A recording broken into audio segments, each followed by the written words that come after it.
अस्सलाम वालेकुम व्यूअर्स, आप देख रहे हैं मेरा फेसबुक और यूट्यूब चैनल। व्यूअर्स, एक इंतहाई अहम खबर के साथ हाजिर हूं और व्यूअर्स एक रिपोर्ट में आपके साथ पेश करता हूं ट्रांसपेरेंसी इंटरनेशनल की और करप्शन परसेप्शन इंडेक्स जिसको CPI कहा जाता है 2022 की रिपोर्ट शाया हुई है।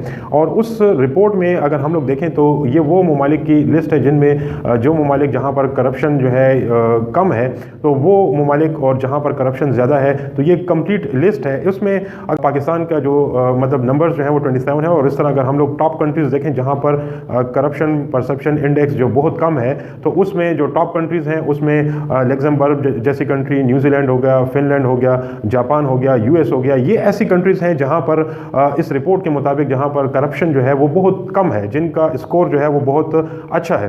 तो अगर इन तमाम कंट्रीज़ को अगर हम लोग इनका जायज़ा लें और देखें तो मैं इसमें से जैसे लग्जमबर्ग है, अगर हम इसका GDP देखें तो इसका $82 बिलियन जो है इसका GDP है। और GDP पर कैपिटा अगर हम लोग देखें तो 1,27,173 जो है 2022 की रिपोर्ट के मुताबिक जो है डॉलर, यानी $1,27,173 जो है इसका GDP पर कैपिटा है। तो इसी तरह अगर हम लोग जापान को देखें तो जापान जिसके ऊपर जो है दो आप लोग देख सकते हैं हिस्टोरिकली कि इतना बड़े जो है वहाँ पर हिरोशिमा नागासाकी पर एटम बम गिराए गए, उसके नतीजे में आज जापान कहाँ पर खड़ा है। इसी तरह अगर हम लोग देखें तो फिनलैंड को देखें जो कि जहाँ पर करप्शन जो जिस CPI के मुताबिक यहाँ की स्कोर बहुत बेहतर है इसका, तो वहाँ का तालीमी निज़ाम अगर हम लोग देखें तो इतना बेहतरीन तालीमी निज़ाम है। इसी तरह अगर हम लोग देखें तो चाइना देखें, चाइना का भी जो है वो काफ़ी अच्छा स्कोर रहा है। और इसी तरह अगर हम लोग इन तमाम ममालिक में अगर एक चीज़ जो कि कॉमन है तो वो ये है कि वहाँ का जो करप्शन परसेप्शन इंडेक्स है वहाँ का स्कोर बहुत अच्छा है, यानी वहाँ पर करप्शन के ऊपर ज़ीरो टॉलरेंस है। करप्शन जो है वहाँ पर इन ममालिक में बहुत कम है। तो हमारा जो मुल्क जो पाकिस्तान स्कोर की वजह से अगर हम लोग देखें तो यहाँ पर अभी ये स्कोर बहुत कम है 27। तो इसकी वजूहत ये कि करप्शन के साथ जो है तरक्की की राह में डेवलपमेंट में एक सबसे बड़ी जो है वो रुकावट है।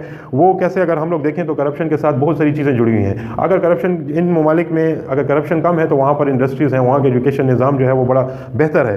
तो करप्शन अगर कम होगी तो इसका सबसे जो बड़ा फ़ायदा है वो ये कि एतमाद साजी होगी, एतमाद होगा, ट्रस्ट डेवलप होगा। और ट्रस्ट डेवलप के बाद फॉरेन इन्वेस्टमेंट आएगी। फॉरेन इन्वेस्टमेंट के साथ साथ जो है अगर हम लोग देखें तो इंडस्ट्रीज़ लगेंगी तो उसके नतीजे में जो है जॉब्स क्रिएशन होगी। जॉब्स क्रिएशन के बाद जो है वो बड़े पैमाने पर जो है वो अगर हम लोग देखें तो जॉब्स मिलने के बाद एक जो है खुशहाली आएगी। तो ये सारी चीज़ें, बिजनेस होगा, तो ये सारी चीज़ें जो है वो सिर्फ और सिर्फ लिंक करती हैं। किसी भी मुल्क की डेवलपमेंट जो है वो लिंक कर रही है इस वक्त करप्शन के ऊपर। तो करप्शन के ऊपर इसका खात्मा करना होगा। अगर हमने हालात को चेंज करने हैं, अगर हमने डेवलपमेंट करनी है, वाकई में अपने मुल्क के लिए कुछ करना है, तो उसके लिए हमने करप्शन को ख़त्म करना होगा। तो ये एक रिपोर्ट थी जो कि मैंने आपके साथ शेयर की। उम्मीद है आपके लिए ये इंफॉर्मेशन फ्रूटफुल रही होगी। थैंक्स।